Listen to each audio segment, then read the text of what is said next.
The advice and opinions expressed by the host of Autism Live and her guests are meant solely as suggestion and should not be in any way construed as child-specific advice. The Center for Autism and Related Disorders advises working with a board-certified behavior analyst who has experience with autism before starting any intensive behavioral intervention. Any choices you make in determining your child's treatment are completely at your own discretion.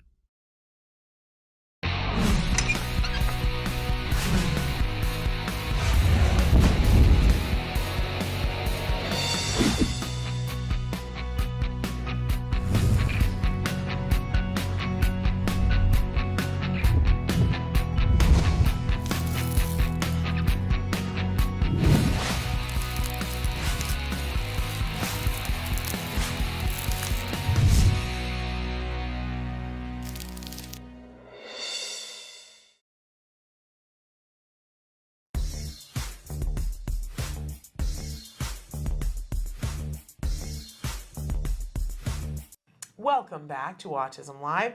We're really excited. For the first time on the show, we're welcoming David Scribner. David, am I saying your last name right? Yep, that's me, David Scribner. Okay. And David, tell us, we've got a really fun picture of you with your thumbs up because we weren't able to get a picture today. But thrilled that you're here with us. Tell us what your role is at the Center for Autism and Related Disorders. I am a senior clinical lead manager, so I'm in charge of running 3 offices. I'm currently running our Santa Ana office, our Irvine North office, and our Anaheim office, all in California. Wonderful, wonderful, and I know you're doing a great job doing that. So David is going to be answering some questions that you guys sent in for us. This is the segment that we call Ask an Autism Expert. And so David, I'm going to launch right in. Somebody said, thank you for the show. My son covers his ears when he hears loud noises and when he's doing something bad, and I'm redirecting him. When I call him, he covers his ears. What should I do? Please help. Yeah, I think that's a pretty common thing that we kind of see with some of our earlier learners and our younger clients. I would look at this in 2 parts. For the covering his ears when he hears loud noises, the first thing I would want to do is make sure that we ruled out any kind of biomedical issues. I'd have him go in, get his hearing tested, and make sure that there isn't anything going on there. Once that was ruled out, then we have a little bit more of a direction that we can go to. We could also look into maybe seeing if he needs to have a occupational therapy referral to see if there's some sort of sensory issue there that they might be able to kind of handle and take a look at. And once we got that ruled out, the thing I would start looking at is the behavioral aspect of it. I think it's pretty telling that he's covering his ears when you're redirecting him. I would continue to follow through with that redirection.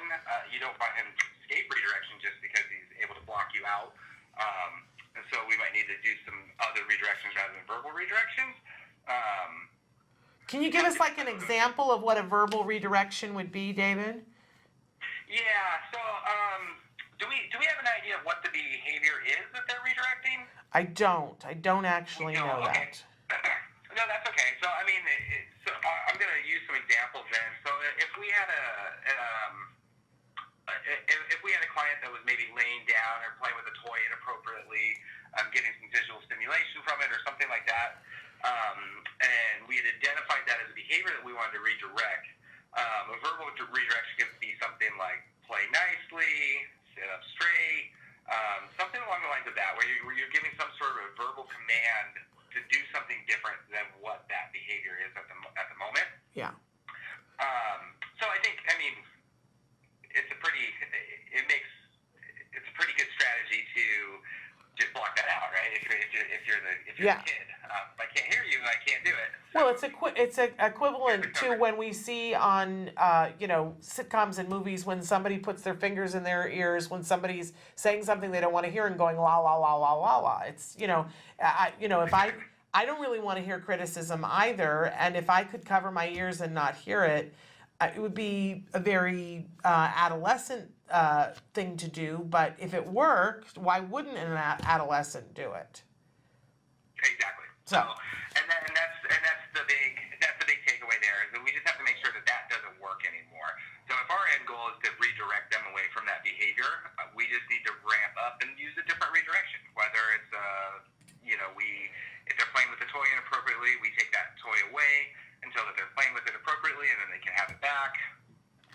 if it's something that they're doing with their hands, directing their hands back down to their lap, or something along those lines.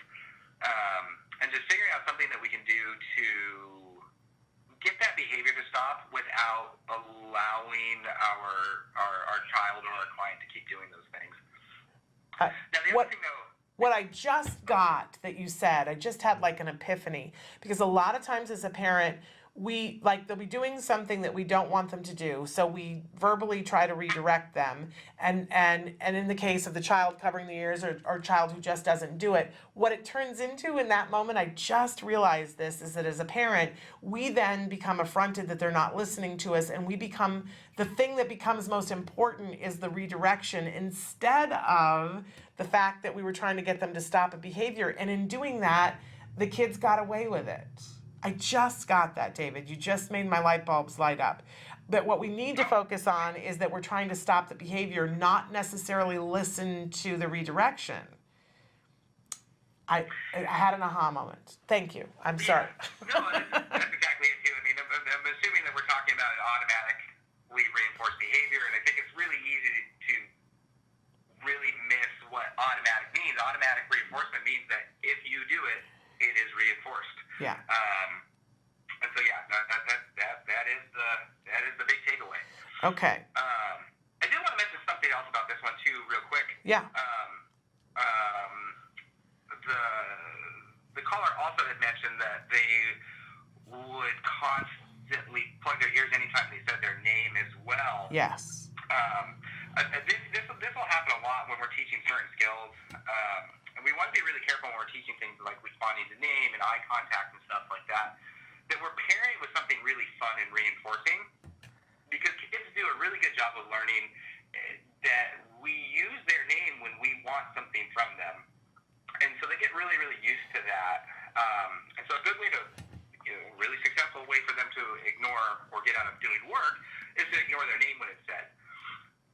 So initially what we want to do when we're teaching these things is to pair that with a lot of reinforcement. So we say their name, they look at us, and then we give them tickles, we give them high fives, we give them something that they really want. And then they kind of learn, oh, my name isn't always necessarily mean I have to do work. I can mean good stuff too. Got it. What an important And then we can point. phase into doing more work. So make sure that, just saying their name isn't always something that precedes something that's hard or difficult or not necessarily reinforcing. To make sure that when we say their name and they respond, that we're reinforcing them. I love that. Thank you. Welcome back to Autism Live. We have a segment that we feature a lot of times on Thursdays, Ask an Autism Expert. And our expert today is Elizabeth Ho. Elizabeth, welcome to the show. Hi, Shannon. Thank you. We're so thrilled to have you today. Elizabeth, tell the folks at home what your role is at the Center for Autism and Related Disorders.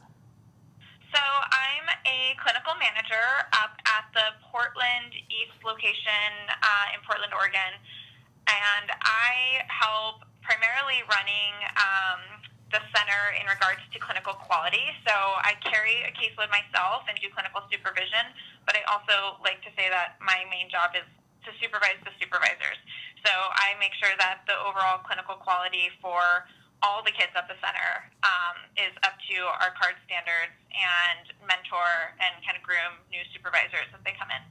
Wonderful. And so, Elizabeth, we have some questions for you, and they kind of go in a series, and they kind of all go together. So the first question is, what is a 504 plan? The 504 plan is taken from the 504 section within the Rehabilitation Act of 1973, and that's a civil rights act. And the 504 section dictates that individuals with a disability who participate in federally funded services, such as public schools, they have the right to access necessary accommodations within that environment. So the plan is developed with the school team similar to an IEP, but there's no restrictions on the type of disability like there is with an IEP. So the students don't have to qualify with specific disabilities to get a 504 plan. They can have any disability, and it doesn't require ongoing documentation for progress or growth. there should still be like annual meetings for 504 plans, but again, it's usually less restricted. There's no age limit on it, and it usually focuses more on accommodations and modifications rather than specialized services.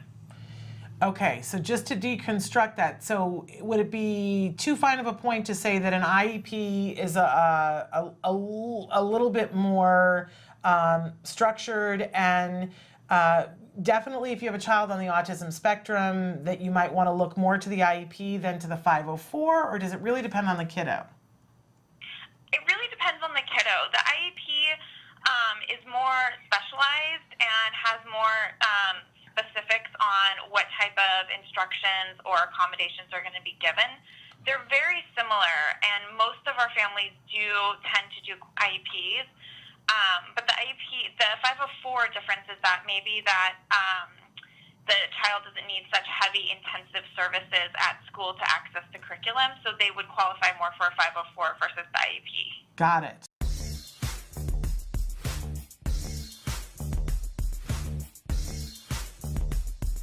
So the next one, my 3-year-old with little speech, she has begun public school and is receiving speech therapy there. Should I seek more therapy for speech?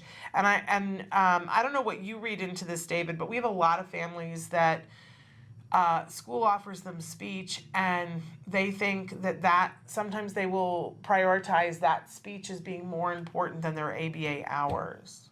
That's what I read into that one. Did you read that too, or am I reading in too far? No, not necessarily reading it too far at all. There's a lot of different ways to read into this one. I've had similar situations where parents have gotten speech or OT through their school, and they're initially very, very happy with it.